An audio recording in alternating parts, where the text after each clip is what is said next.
amala, tidak ada amalan, arja lil qulub. Ini ada dua jenis pembacaan dalam manuskripnya.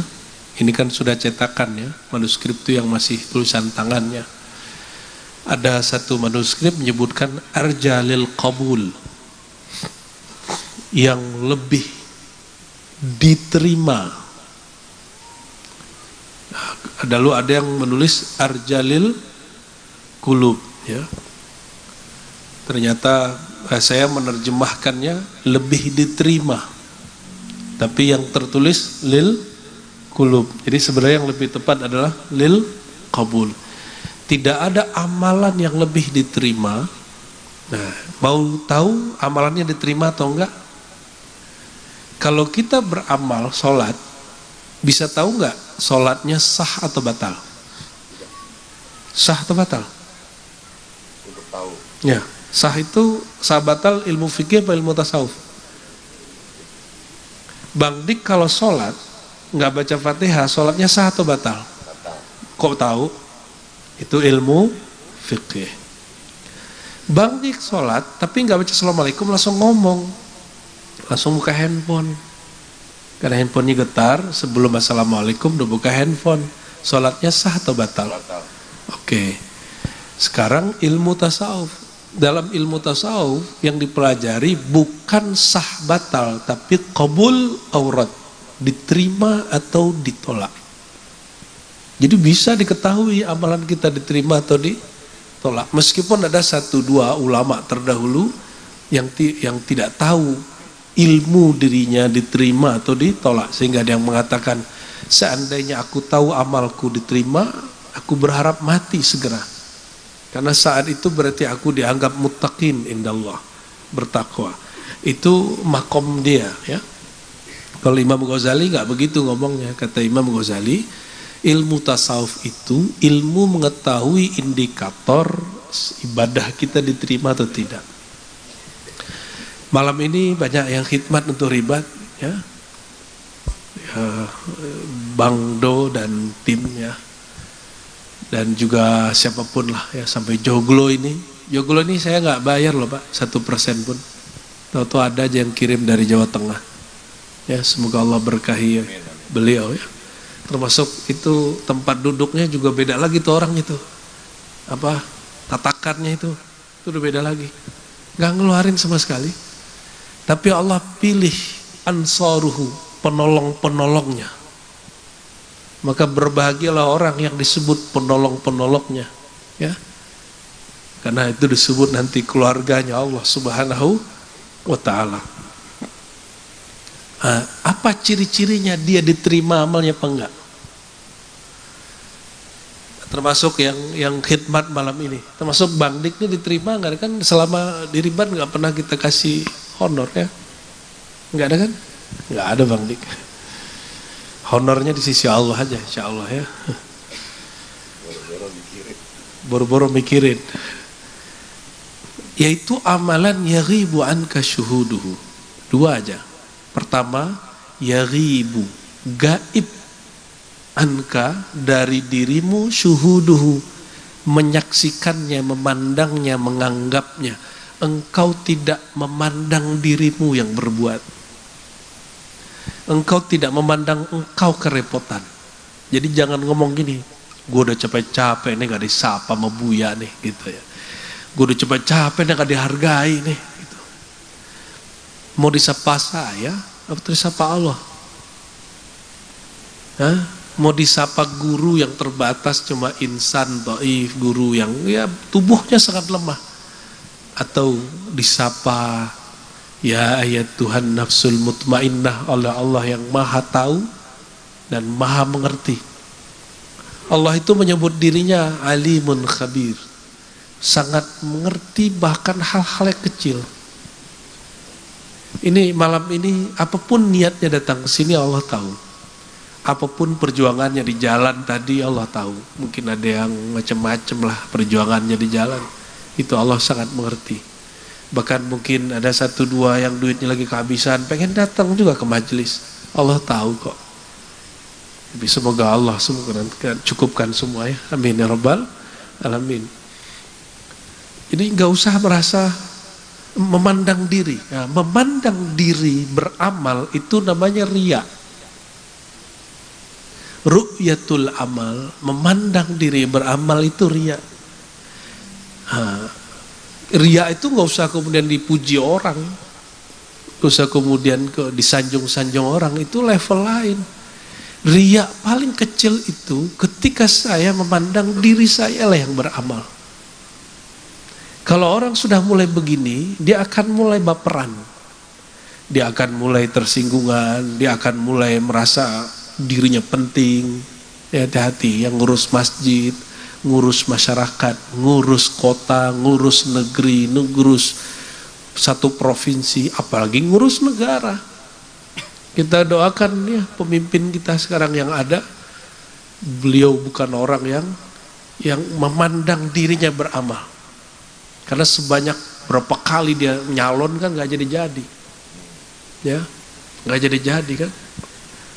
2019 kita udah sampaikan ke teman-teman kita, belum jadi. Jatahnya terakhir ntar, insya Allah. Ya karena itu ujian cinta dia kepada negeri ini. Jika ngikutin kaedah ulama-ulama Nahdiyin, hubbul watan minal iman, itu bukan hadis ya.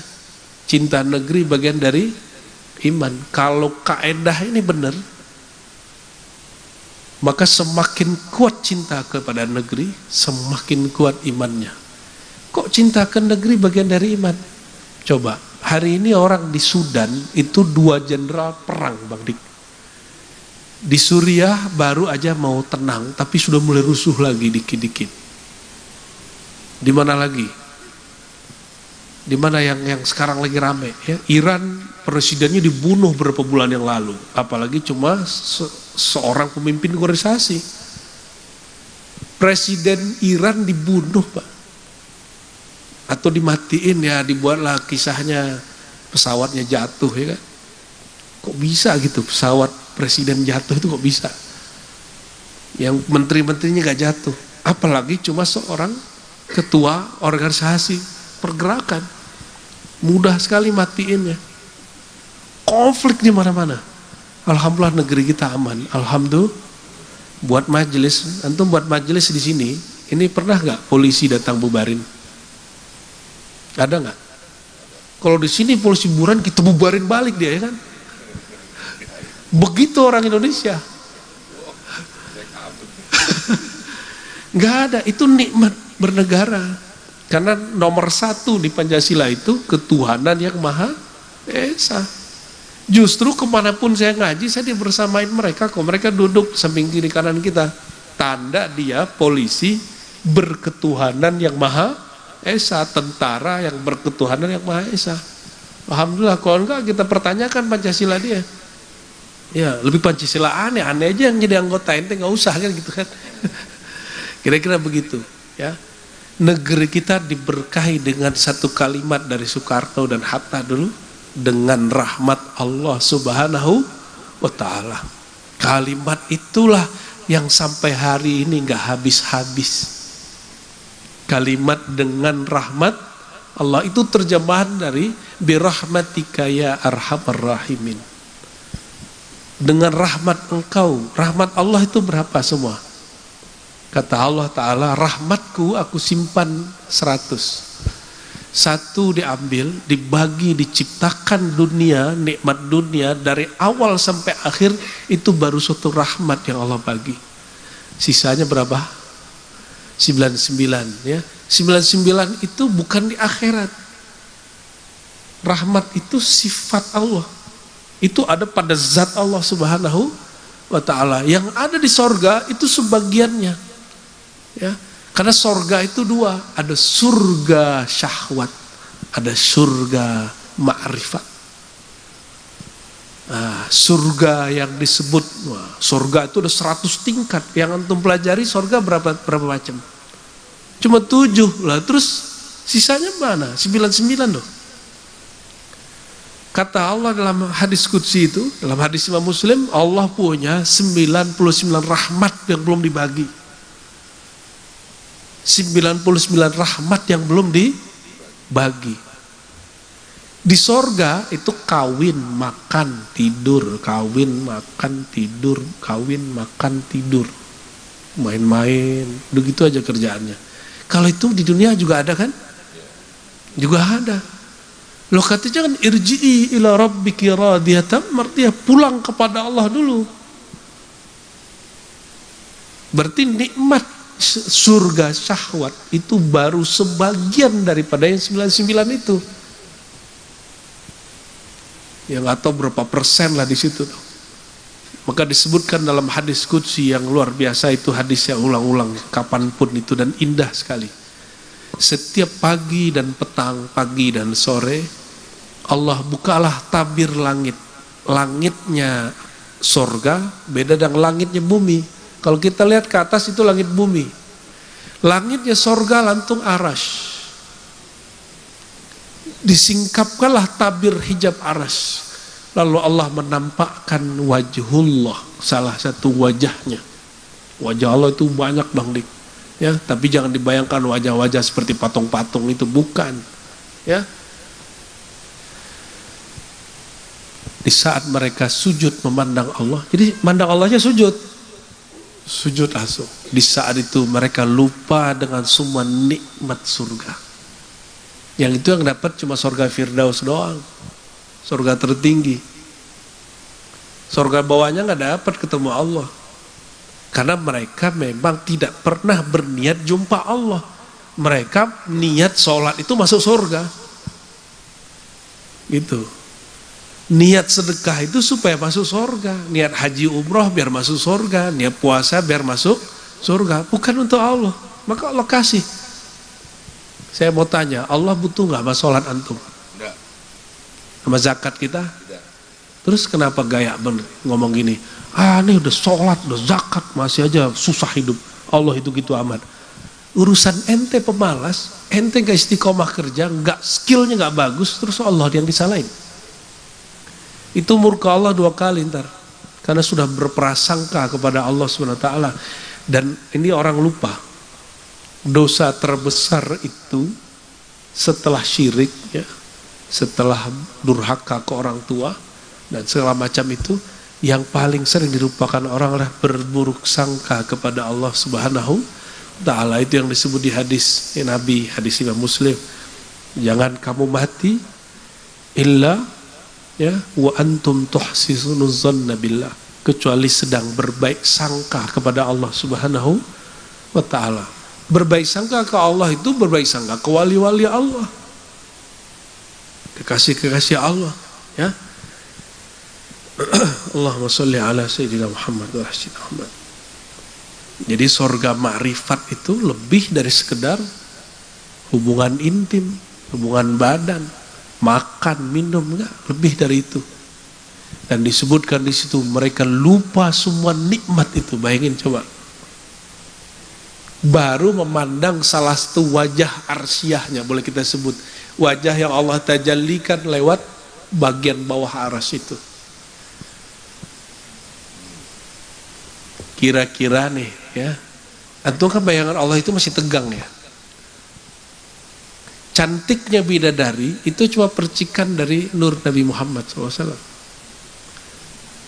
Berarti kalau mandang wajah Nabi Muhammad itu antum bisa lupa loh masuk nikmat. Jadi orang-orang ini ketika di sorga nanti yang tidak bisa memandang Allah setiap saat, maka dia memandang Sayyidina Muhammad Sallallahu Alaihi Wasallam. Makanya kita kalau beramal itu sudahlah, ya. Amal itu untuk badan ini. Allah nggak perlu amal kita, Allah nggak perlu sholat kita, nggak perlu zikir kita. Yang perlu sholat itu tubuh ini, jiwa ini. Sedangkan Allah nggak perlu. Allah ghani, mughni. Apa arti ghani? Bukan kaya, maha tidak memerlukan selain dirinya.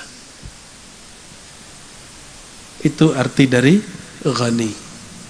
Allah itu maha berdikari, mandiri, tidak memerlukan selainnya. Maka siapa yang sholat 1000 kali itu nggak berefek kepada kekuasaan Allah, ya. Oke, ya itu yang pertama. Jadi ciri-ciri amal kita diterima pertama apa? Tidak memandang, tidak melihat kita beramal. Yang kedua, wa yuhtaqar indaka wujuduhu. Bahkan kamu menganggap remeh keberadaannya. Jadi siapa yang sudah beramal, sudah berbagi, itu duit yang ada di rekening Bapak Ibu itu rezeki dari Allah atau mutlak itu punya Bapak Ibu. Kalau dari Allah, jika membaginya kepada hamba Allah, itu namanya kita berjasa, atau kita hanya jadi alat Allah untuk membagikan nikmatnya. Bersyukurlah orang yang menjadi alat-alatnya Allah Subhanahu wa ta'ala. Itu doa Sidi Abdul Hasan Syazili. Apa kata beliau? Ya Allah, jadikan aku wasilah rezeki engkau sampai kepada hamba-hamba dan kekasih-kekasih engkau. Jadi beruntunglah yang sudah dipilih Allah menjadi perantara rezeki Allah kepada kekasih-kekasihnya. Maka ada ungkapan, jadi kita kalau mau ngasih itu, mau berbagi, ada prioritas, ada yang standar. Yang diprioritaskan, la ya'kul ta'amaka illa taqiyun. Janganlah sampai makananmu, hartamu dimakan oleh orang yang gak takut kolbunya kepada Allah. Ini bukan larangan kita ngasih orang biasa, enggak. Tapi kalau dikasih ada dua pilihan, dahulukan yang wali. Wali Allah itu sederhana, orang yang kolbunya bertakwa, bukan orang banyak gaya sholatnya, bukan yang bentar-bentar ngomong Masya Allah, tabarakallah, bukan, itu biasa itu. Ya, itu gimmick gitu. Siapakah orang yang disebut wali? Alladzina amanu wa kanu yattaqun, ya, surat Yunus. Orang yang kolbunya percaya, wa kanu, dan adalah mereka yattaqun, mereka menjaga hati mereka. Jadi iman itu di kolbu apa di baju? Takwa itu di ngomong tabarakallah, masya Allah, subhanallah, atau di mana? Apa di kolbu? Di kolbu. Jadi kalau aku jazakumullah, itu mah orang Arab juga ngomong begitu. Saya itu nonton hampir tiap hari seorang pastor perempuan, kalau boleh disebut ya, bukan pastor ya, pengkhotbah perempuan dari Libanon, Suria, Syam, itulah. Itu bahasa Arabnya fasih sekali Bang Dik. Fasih sekali. Setiap hari dia jelek-jelekin Islam. Tapi pakai bahasa Arab, ya. Kalungnya ya salib. Jadi ternyata itu terjadi di mana-mana. Tapi saya heran kenapa orang beragama kemudian mencari keburukan agama lain. Orang beragama itu bukan untuk mencari keburukan agama orang lain, apalagi mencari keburukan orang beda faham sama kita. Orang beragama itu supaya dia betul-betul fokus kepada Allah Subhanahu wa ta'ala. Maka saya minta ampun kepada Allah jika pernah saya bersikap dalam agama sibuk dengan agama orang lain, sibuk dengan hati orang lain, sibuk dengan kelompok orang lain, sibuk dengan tarikat, mazhab, manhaj orang lain. Ya, harusnya kita sibuk kepada Allah Subhanahu wa ta'ala. Itu tujuannya nggak boleh berubah sama sekali. Ya. Nah, maka ciri-ciri yang kedua, yuhtaqar indaka wujuduhu. Wujud daripada amal itu yuhtaqar. Yuhtaqar itu dianggap remeh, bahkan ini boleh diartikan engkau tidak merasa itu ada. Jadi kalau diringkas ini Bapak Ibu, ciri-ciri orang amal diterima, dia tidak merasa beramal, dia lupa amalnya. Maka coba cek nih, siapa yang pernah bantu pesantren, bantu masjid, bantu orang, bantu syekh, bantu kiai, bantu gus, bantu habib, bantu siapapun, dia nggak merasa kemudian punya bantuan. Insya Allah itu diterima oleh Allah Subhanahu ta'ala. Kalau pernah kita nyebut-nyebut, kita minta ampun kepada Allah Subhanahu ta'ala, ya. Allahumma taqabbal minna amalana. Ya Allah, terimalah semua amal kami. Amin ya rabbal alamin. Ya.